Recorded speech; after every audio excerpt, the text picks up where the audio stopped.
How's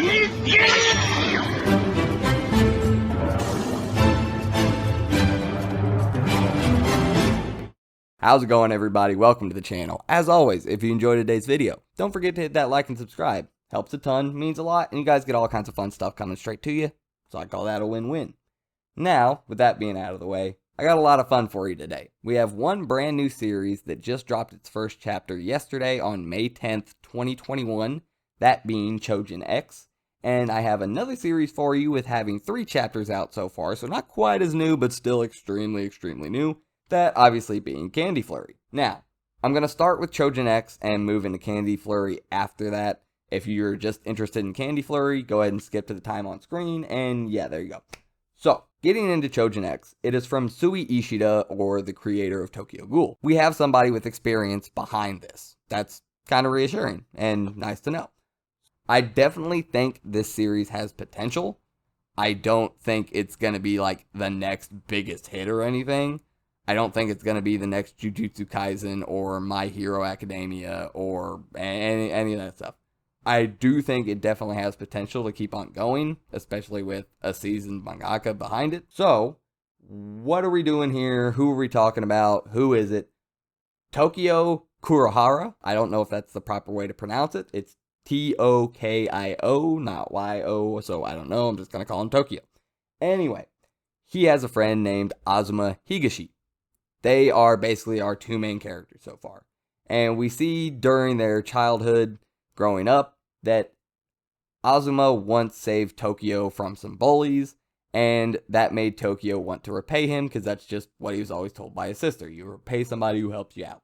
So, Tokyo is basically Azuma's eyes and ears to be the school police. I guess, kinda, sorta, ish, I don't know. But, more importantly than that, another thing we see from their flashback, and something that grew their relationship into what it is the fact that once when they were at a zoo on a school field trip, Azuma was compared to a lion by another kid in their class, while Tokyo was unfortunately referred to as a vulture. Tokyo, not a very big fan of this, runs off crying. Azuma reassuring him, well, goes to reassure him, and Tokyo tells him that he could have been a lion too. Azuma doesn't go that route. He finds something cool about vultures, which is very nice of him. He tells me, he goes, you know, vultures can apparently fly higher than any other bird. Sounds pretty cool. And Tokyo thinks that's pretty cool too, which I can't really blame him. That is kind of dope. I mean, vultures are still kind of weird, but that's pretty cool. Not gonna lie. And if you want to take that symbolically, maybe Tokyo will rise to higher heights than any other character in the series. He does kind of seem to be the main character after all.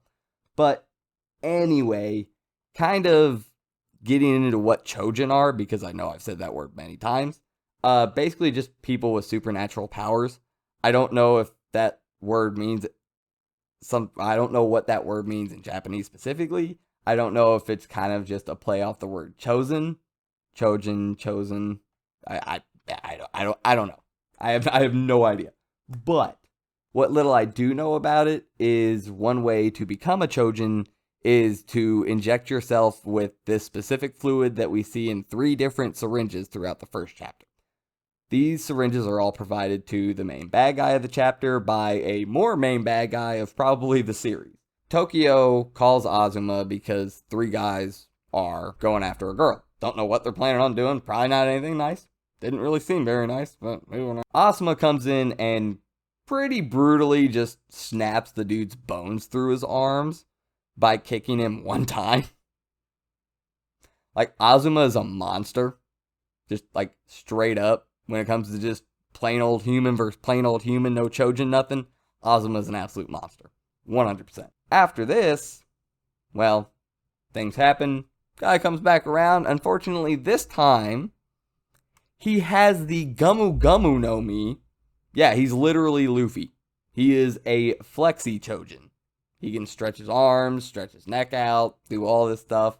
Doesn't really seem too bothered by a kick straight to the side of the face that turned his whole head around.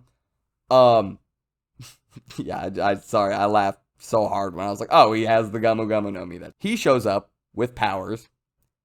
He's gonna give his 2 subordinates powers as well. Unfortunately, things didn't quite go that way for him. This leads to Azuma preparing to inject himself with this to become a Choujin to fight back. Tokyo raises his hand and puts it on the syringe as well. Well, the other syringe. There's two of them. So, yeah.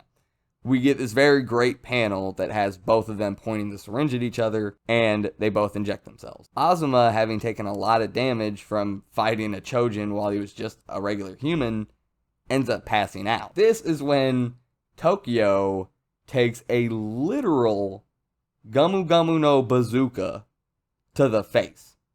Like, literally, this dude just stretched both of his arms out and just both hands to the face at once. This does nothing, and Tokyo proceeds to turn into that thing you saw on the thumbnail, which is his bestial Choujin form. And this got me hook, line, and sinker. Not that I'm a huge fan of super edgy stuff, but Witch Doctor in general, I love the look of the whole Witch Doctor thing. I just absolutely love it. So that mask, done, I'm in. Absolutely love it. But yeah, I had fun with the first chapter. It is a pretty long first chapter. I think it's like 79 pages, but it's not a super, super long read. It's a fun series so far. I'm very interested in what the Choujin are and how they come around, what different types we'll see from them. And I hope I kind of did a pretty good job of describing it. I'll probably try to shorten this down as much as possible.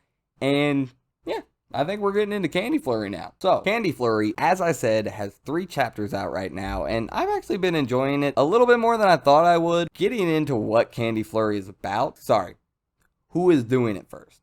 The story is by Ippon Takeguchi. I hope I didn't super butcher that. And the art is by, I'm just gonna say Santa. I don't know the other way to pronounce it. I've been pronouncing it Santa my entire life. So I'm just saying Santa. I apologize. Mitarashi.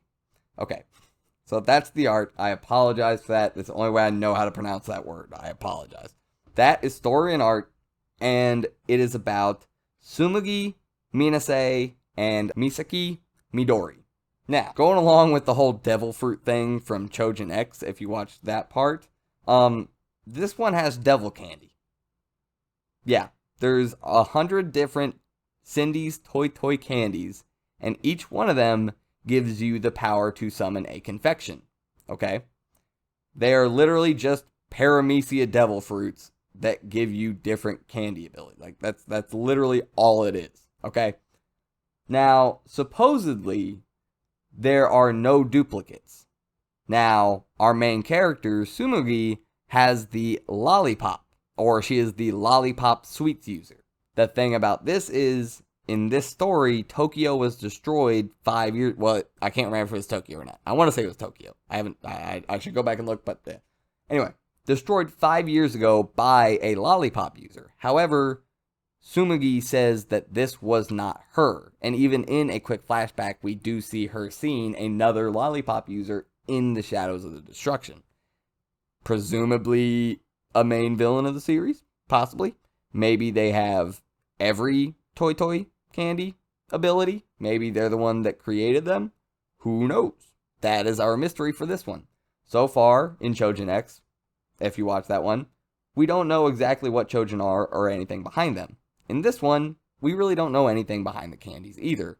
And we're given a little something to grab onto and hold onto for the rest of the series until we figure out more about it. And that is the other lollipop. She also tells Misaki that she is the lollipop user. She pulls the lollipop out in front of him and beats somebody down with it.